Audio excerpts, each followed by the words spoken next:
Hello बच्चों, basic math की lecture series में आप सभी लोगों का हार्दिक स्वागत है। आज की इस वीडियो में हम समीकरणों को हल करना सीखेंगे, जो कि आपको यहाँ पे दिख रहे होंगे। तो बहुत आसान तरीके से मैं आपको ये सारी चीज़ें बताने वाला हूँ। तो आप लोगों से ये रिक्वेस्ट है कि वीडियो को पूरा देखना है, तभी आपको ये सारी चीज़ें बहुत अच्छे से समझ में आएंगी। तो स्टार्ट करते हैं आज के पहले क्वेश्चन से।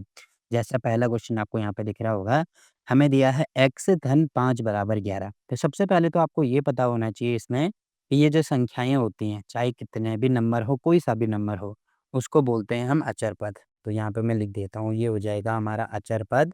और ये जो अंग्रेजी वर्णमाला का अक्षर है, उसको बोलेंगे हम चर पद।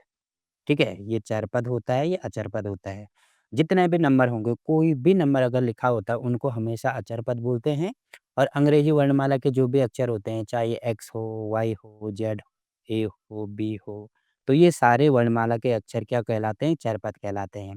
तो इन समीकरणों में हमें सिंपल ये करना होता है कि चर पद को अलग करना पड़ता है और अचर पद को अलग करना पड़ता है। कहने का मतलब ये है कि यहाँ पे जो नंबर हमें दिया है, एक तरफ मैं सारे नंबर लिखूँगा, एक तरफ केवल चर पद होगा। जैसे यहाँ पे x दिया है, तो एक तरफ खाली x होगा। अब हमें इनको कैसे सॉल्व करना है, जैसे आपको यहाँ पे दिख रहा होगा कि मुझे केवल x चाहिए एक साइड पे। मतलब ये जो +5 है, इसको मुझे यहाँ से हटाना पड़ेगा। अब हम कैसे हटाएँगे? ये जो +5 है, इसको बराबर की इस तरफ लेके जाएँगे।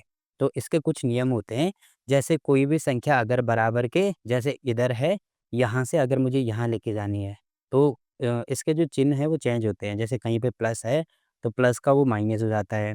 अगर कहीं पे माइनस है या ऋण है, तो ये माइनस का प्लस हो जाता है। अगर कहीं पे गुणा है, तो वो भाग में चेंज हो जाता है। और कहीं पे भाग है, तो वो गुणा में चेंज हो जाता है। केवल ये चीज़ आपको ध्यान रखनी है। इसके 4 रूल होते हैं, चारों रूल आपको ध्यान रखने हैं। ठीक है? जैसे यहाँ पे मुझे केवल x चाहिए, ये +5 नहीं चाहिए मुझे। +5 को मुझे दाईं तरफ लेके जाना है, बराबर की इस तरफ लेके जाना है। तो यहाँ पे ये हो जाएगा हमारे पास x, तो ये मैं लिख देता हूँ, फिर बराबर। अब देखो यहाँ पे 11 है, तो ये हो जाएगा 11। अब मैंने ये वाला यहाँ से हटा दिया, यहाँ से ये हटा के यहाँ लिख दिया। तो यहाँ पे प्लस है, तो इधर आके ये माइनस हो जाएगा। अभी मैंने आपको बोला ना कि बराबर के अगर प्लस लेके जाते हैं, तो बराबर के उधर वो माइनस हो जाता है। तो बस अब 11 में से 5 घटा दो, तो x का मान हमारे पास यहाँ से आएगा, 11 में से 5 घटाएँगे तो ये हो जाएगा 6। तो देखो, एक तरफ हमारा चर पद हो गया, एक तरफ अचर पद हो गया, तो ये वाली समीकरण यहाँ पे हल होगी। देखो, ये अभी काफ़ी आसान क्वेश्चन है। पहले यहीं से हमें अपना बेस बनाना है, तभी आप बड़े क्वेश्चन को बड़ी आसानी से सॉल्व कर पाओगे। देखो, पहला क्वेश्चन हो गया। वैसे ही सेम टू सेम दूसरा क्वेश्चन मुझे यहाँ पे करना है। तो यहाँ पे मुझे एक्स्ट्रा क्या दिख रहा है? मुझे एक तरफ केवल x चाहिए। तो एक्स्ट्रा मुझे -5 दिख रहा है, तो इसको मुझे इधर लेके जाना पड़ेगा। तो यहाँ पे मैं लिख देता हूँ x, इसको मुझे यहाँ से हटाना है। उसके बाद जो-जो चीज़ें जैसे हैं वैसे ही लिखेंगे। बराबर यहाँ पे 1 है, तो यहाँ पे 1। अब -5 को इस तरफ लेके आएँगे, तो ये माइनस है, तो माइनस किस में चेंज हो जाता है? प्लस में चेंज हो जाता है। तो यहाँ पे माइनस है, तो ये हो जाएगा प्लस में 5। अब इसको हल करेंगे, तो x का मान आएगा 5 धन 1, तो ये हो जाएगा 6। तो बस एक तरफ हो गया चर पद, एक तरफ हो गया अचर पद। तो ये वाली समीकरण भी हल होगी। वैसे ही तीसरी समीकरण हमें यहाँ पे दी है। अब देखो, यहाँ पे बीच में कुछ नहीं है, तो यहाँ पे गुणा मानते हैं। मतलब ये ऐसा है, 3 गुणा x बराबर 12। तो यहाँ पे एक साइड मुझे खाली x चाहिए, तो एक्स्ट्रा क्या है इसमें? जो गुणा 3 है, ये इसमें एक्स्ट्रा है। अब देखो, अगर कहीं पे गुणा को चेंज करेंगे, तो ये भाग में चली जाएगा, या ऐसे कह सकते हैं कि 3 को यहाँ नीचे लेके आएँगे, क्योंकि अगर मैं कोई चीज़ ऐसे बटा में लिखता हूँ, तो ये भाग में चली जाएगी ना। तो इस 3 को नीचे लेके आएँगे, तो यहाँ पे केवल x लिखूँगा मैं, ये हो जाएगा बराबर, यहाँ पे होगा 12। 3 को नीचे लेके आएँगे, तो यहाँ पे हो जाएगा 3। अब इसको 3 से काट दो, तो ये हो जाएगा 3 एकम 3, 3 चक्कू 12। तो यहाँ पे x का मान हमने निकाल दिया, 4 के बराबर है। ठीक है? तो यहाँ पे भी आपको दिख रहा होगा, एक तरफ चर पद है, एक तरफ अचर पद है। तो ये वाला भी हो गया। यहाँ पे भी आपको दिख रहा होगा, मुझे केवल x चाहिए। तो भागा 3 जो है, ये इसमें एक्स्ट्रा है। अब ये जो नीचे है, इसको यहाँ ऊपर लेके जाते हैं, क्योंकि यहाँ पे भाग में है, तो ऊपर यहाँ पे गुणा में चली जाएगा। ठीक है? तो ऊपर लेके जाओ, तो यहाँ पे मैं लिख सकता हूँ x बराबर ये हो जाएगा यहाँ पे 5, और साथ में ये हो जाएगा गुणा 3। तो x का मान यहाँ से निकालेंगे, 5 गुणा 3, ये हो जाएगा 15। तो एक तरफ चर पद हो गया, एक तरफ अचर पद हो गया। अब देखो, किसी भी बड़े से बड़े क्वेश्चन को सॉल्व करने के ये 4 ही तरीके होते हैं। केवल ये तरीके आपको ध्यान रखना है, इससे आप किसी भी प्रश्न को हल कर सकते हैं। बेसिक यही 4 तरीके होते हैं। ठीक है? इसी के द्वारा हम सारे समीकरणों को हल करेंगे। जैसे अगर हम अपने लेवल को बढ़ाते हैं, यहाँ पे हमें क्या दिया है? इस समीकरण को हमें हल करना है। तो मैंने अभी आपको क्या बोला? एक तरफ मेरे को खाली x चाहिए, मतलब एक तरफ मुझे खाली चर पद चाहिए, एक तरफ खाली अचर पद चाहिए। अब मैं क्या करूँगा? जैसे यहाँ पे 5x मुझे दिख रहा है, साथ में 3x मुझे दिख रहा है, तो एक तरफ ये जो x के हैं इसको एक तरफ लेके आओ और ये जो नंबर है इसको दूसरी तरफ लेके आओ। तो यहाँ पे ये मैं कर सकता हूँ, पहले 5x है तो यहाँ पे लिखेंगे 5x, ठीक है। अब ये जो प्लस में 3x है इसको इधर लेके आओ, तो यहाँ पे प्लस है तो इधर आके माइनस हो जाएगा, माइनस में 3x होगा, ठीक है। फिर यहाँ पे बराबर है तो बीच में बराबर लगा दो। अब ये वाला जो नंबर है इसको हम इधर लेके आएँगे, तो यहाँ पे देखो +3 इधर आ गया, यहाँ पे -9 है तो यहाँ पे -9 हो जाएगा। फिर ये जो नंबर है इसको इधर लेके आएँगे, तो यहाँ पे माइनस है तो इधर आके ये हो जाएगा हमारा प्लस, ठीक है, ये हो गया। अब देखो x और x देखो दोनों सेम है, इसका मतलब यहाँ पे इनको हम घटा सकते हैं, तो यहाँ पे x के बदले में यहाँ पे मैं x लिख देता हूँ। अब 5 में से 3 घटाना है, तो 5 में से 3 घटाएँगे, यहाँ पे हो जाएगा 2, ठीक है, बराबर। अब 15 में से 9 माइनस करेंगे, मतलब 15 में से 9 घटाना है, तो ये हो जाएगा हमारे पास 6। अब देखो वही चीज़ होगी ना, अभी मेरे को खाली x चाहिए, मतलब 2 एक्स्ट्रा है, 2 इसमें गुणा में है तो 2 को नीचे लेके आओ, तो यहाँ पे x बराबर हो जाएगा 6/2। अब इसको हल करेंगे तो ये हो जाएगा 2 एकम 2, 3 दूनी 6, तो x का मान यहाँ से निकल गया हमारा 3। तो देखो समीकरण इतनी बड़ी थी, इसको हल करके हम यहाँ पे लेके आए। ये केवल एक तरफ x हो गया जो कि चर पद है, दूसरी तरफ नंबर हो गया जो कि अचर पद है। तो बस ये हमारा उत्तर हो जाएगा, ठीक है। वैसे ही सेम टू सेम इसको हमें सॉल्व करना है, तो ये आपको ध्यान रखना है कि यहाँ पे ब्रैकेट लगा है, ब्रैकेट का मतलब होता है गुणा। अब गुणा कैसे होगा, ये जो 5 है पहले इसका गुणा यहाँ होगा, फिर उसके बाद यहाँ होगा, क्योंकि ब्रैकेट लगा है ना तो दोनों तरफ गुणा होगा। तो यहाँ पे मैं गुणा कर देता हूँ पहले, तो ये हो जाएगा 5 गुणा x, पहले 5 का गुणा इसके साथ में, बीच में माइनस है तो माइनस, फिर 5 का गुणा 2 के साथ में, तो ये हो जाएगा 5 गुणा 2, ठीक है। बराबर दाईं तरफ मुझे 2x दिख रहा है, तो जो-जो चीज़ें जैसी हैं वैसे हम लिखेंगे। अब इसको सॉल्व करेंगे तो ये तो आ रहा है हमारे पास 5x, ठीक है। -5 गुणा 2 ये हो जाएगा हमारे पास 10, बराबर ये होगा हमारे पास 2x और माइनस यहाँ पे हो जाएगा 9। अब क्या कर दो, जो x वाले हैं उनको अलग कर दो, तो 5x मुझे ऑलरेडी यहाँ पे दिख रहा है, ये जो 2x है इसको इधर लेके आएँगे, तो यहाँ पे प्लस में 2x है, इधर आके माइनस में 2x हो गया, ठीक है, बराबर। देखो ये तो यहाँ से हट गया, उसके बाद -9 यहाँ पे बचा तो -9 में लिख देता हूँ। अब ये जो -10 जो नंबर का है इसको इधर लेके आएँगे, तो यहाँ पे माइनस है तो इधर आके ये क्या हो जाएगा हमारा प्लस हो जाएगा, तो प्लस में 10 होगा, ठीक है।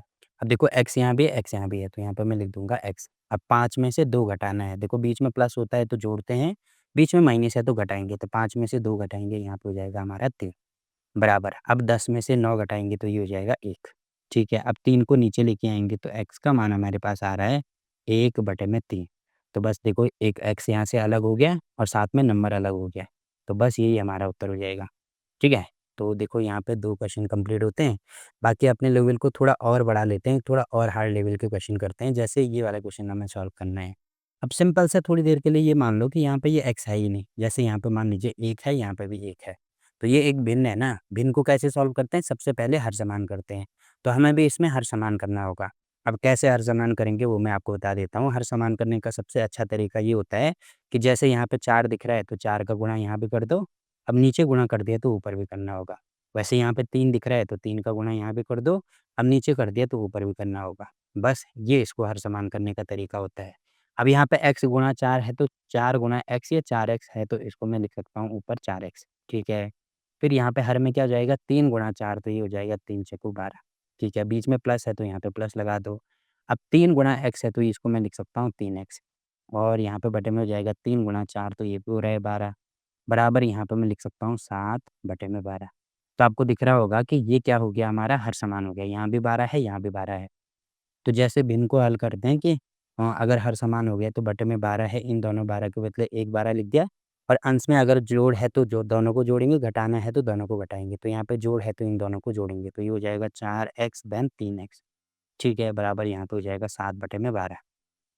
अब देखो इनको जोड़ेंगे x और x ये है तो यहाँ पे मैं लिख देता हूँ x, 4 और 3 ये हो जाएगा 7, मतलब ऊपर हो रहा है 7x और बटे में यहाँ पे 12 है, बराबर ये हो जाएगा 7/12, ठीक है। अब मुझे एक तरफ केवल x चाहिए ना, एक तरफ मुझे यहाँ पे केवल x चाहिए, मतलब यहाँ पे मुझे 7 भी हटाना होगा, 12 भी हटाना होगा। तो यहाँ पे मैं लिख देता हूँ x, बराबर ये हो जाएगा हमारे पास 7/12। अब एक काम कर दो, ये जो 12 है नीचे है, तो इसका गुणा ऊपर होगा, नीचे का गुणा ऊपर होगा, तो यहाँ पे मैं लिख देता हूँ गुणा 12, ठीक है। और यहाँ पे आपको दिख रहा होगा ये 7 है, ये गुणा में है, तो इसका गुणा नीचे होगा, इसका मतलब ये यहाँ पे भाग में चली जाएगा, तो यहाँ पे मैं लिख देता हूँ 7। अब आपको दिख रहा होगा 7 यहाँ भी है, 7 यहाँ भी है, तो 7 ऊपर और नीचे दोनों तरफ है, तो 7 से 7 कटेगा, 12 से 12 कटेगा, तो यहाँ पे केवल 1 आएगा, ठीक है? तो x का मान हम यहाँ से निकाल सकते हैं 1। तो देखो यहाँ पे इतना आसान है इसको सॉल्व करना। काफ़ी हार्ड हार्ड क्वेश्चन तो नहीं कर सकते, बट ठीक-ठाक क्वेश्चन था, उसको हमने बहुत आसानी से हल कर दिया।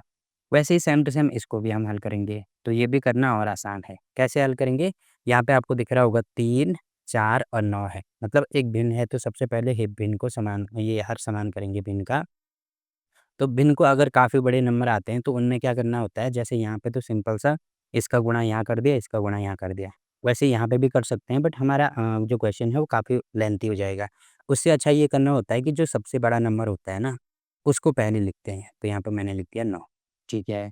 अब देखो यहाँ पे क्या है, यहाँ पे मेरे पास 3 है, तो 3 यहाँ पे मौजूद है कि नहीं है, ये देखना है। तो 9 को मैं लिख सकता हूँ 3 गुणा 3। तो देखो 3 ऑलरेडी मेरे पास यहाँ पे मौजूद है। इसका मतलब ये वाला 3 लेने की आवश्यकता है ही नहीं। उसके बाद यहाँ पे मैंने देखना है, यहाँ पे देखो नंबर 4 है। अब देखो 4 यहाँ पे है कि नहीं है? 4 नहीं है, इसका मतलब 4 से इसको गुणा करना होगा। तो जो हर है, हर में हमारे पास ये तीनों नंबर आ जाएँगे, ठीक है? अब देखो ये तीनों नंबर कैसे-कैसे आएँगे, सबसे पहले यहाँ से शुरू करेंगे। तो यहाँ पे मैं लिख देता हूँ, मतलब शुरू क्या करना है, पहले इसको हल करते हैं। तो यहाँ पे मुझे दिख रहा है 3 पहले से ही है, मतलब 1 3 तो पहले से ही है, कमी किसकी है? इन दोनों की कमी है, 3 गुणा 4 की कमी है। 3 गुणा 4 करेंगे तो 3 चौको ये हो जाएगा 12, मतलब 12 का गुणा मुझे यहाँ पे भी करना होगा, यहाँ पे भी करना होगा, ठीक है? अब इस वाले में आ जाओ, तो यहाँ पे 4 है, मतलब ये वाला 4 ऑलरेडी है यहाँ पे, तो मुझे किसको गुणा करना होगा? इन दोनों की कमी है, तो 3 गुणा 3 करेंगे तो यहाँ पे हो जाएगा 9। तो 9 का गुणा यहाँ भी होगा, 9 का गुणा यहाँ भी होगा, ठीक है। उसके बाद यहाँ पे क्या है, देखो यहाँ पे 9 है, तो 9 होने का मतलब 3 गुणा 3, 9 पहले से ही है, तो किसकी कमी है? 4 की कमी है, इसका मतलब 4 का गुणा यहाँ पे भी करना होगा और यहाँ पे भी करना होगा। अब आप देखेंगे इनका हर समान हो गया, ठीक है। करेंगे कैसे, एक बार दोबारा मैं आपको बता देता हूँ। सिंपल सा ये करना है कि जो सबसे बड़ा नंबर होता है, उसको यहाँ पे लिखना है, उसके टुकड़े करने हैं, उसके गुणनखंड करने हैं। तो 9 के मैंने गुणनखंड कर दिए। उसके बाद पहले नंबर से शुरू कर दो कि जो चीज़ यहाँ पे मौजूद है उसको नहीं लिखेंगे, जैसे 3 यहाँ पे ऑलरेडी मौजूद था, तो हमने पहले 3 से इसको गुणा नहीं किया। उसके बाद यहाँ पे ये 4 यहाँ पे मौजूद नहीं था, तो 4 से गुणा किया। अब हमें देखना है कि इसको किस संख्या से गुणा किया जाए। तो 3 तो यहाँ पे ऑलरेडी है, इन दोनों की कमी है, तो फिर वैसे गुणा करना है, ठीक है? तो काफ़ी सिंपल चीज़ें होगी। अब इनको हल करेंगे तो 12 गुणा x, तो ये हो जाएगा हमारे पास 12x, देन 9 गुणा 3x, तो 9 गुणा 3 ये हो जाएगा 27, साथ में x है तो ये हो जाएगा x, देन 5 गुणा 4, तो ये हो जाएगा 5 चौको 20 और साथ में x। और हर में आप देखेंगे ये हर समान हो गया, 12 गुणा 3 करेंगे तो 12 तिया 36, ठीक है। 9 गुणा 4 करेंगे, 9 चौको 36, 9 गुणा 4 करेंगे, 9 चौको 36, तो यहाँ पे हर में हो गया 36, हर जगह बराबर आ रहा है। फिर यहाँ पे दाईं साइड है 7/12। अब इसको हल करेंगे तो देखो ऊपर सब में x है और बीच में प्लस है, मतलब इन सबको जोड़ना है। तो एक तो 12 हो गया, फिर 27 हो गया, फिर 20 हो गया। इन तीनों तीनों को जोड़ेंगे तो 7, 8 ये हो जाएगा 9, 2, 2 4 और 1 ये हो जाएगा 5। मतलब ऊपर आ रहा है हमारे पास 59 और साथ में x, और हर में यहाँ पे आ रहा है 36 और बराबर ये हो जाएगा 7/12। ठीक है, अब एक तरफ मुझे खाली x चाहिए, तो 36 को इधर लेके आओ, 59 को इधर लेके आओ, तो x बराबर हो जाएगा हमारे पास 7/12 गुणा 36 को ऊपर लेके आएँगे और 59 को नीचे लेके आएँगे। अब देखो 12 से इसको काट सकते हैं, 12 एकम 12, 12 तिया 36, ठीक है। बाकी ये किसी से कट रहा है क्या? किसी से नहीं कट रहा है, तो 7 गुणा 3, अब गुणा में ऊपर का गुणा ऊपर होता है, तो 7 गुणा 3 ये हो जाएगा 21 और साथ में ये हो जाएगा 59।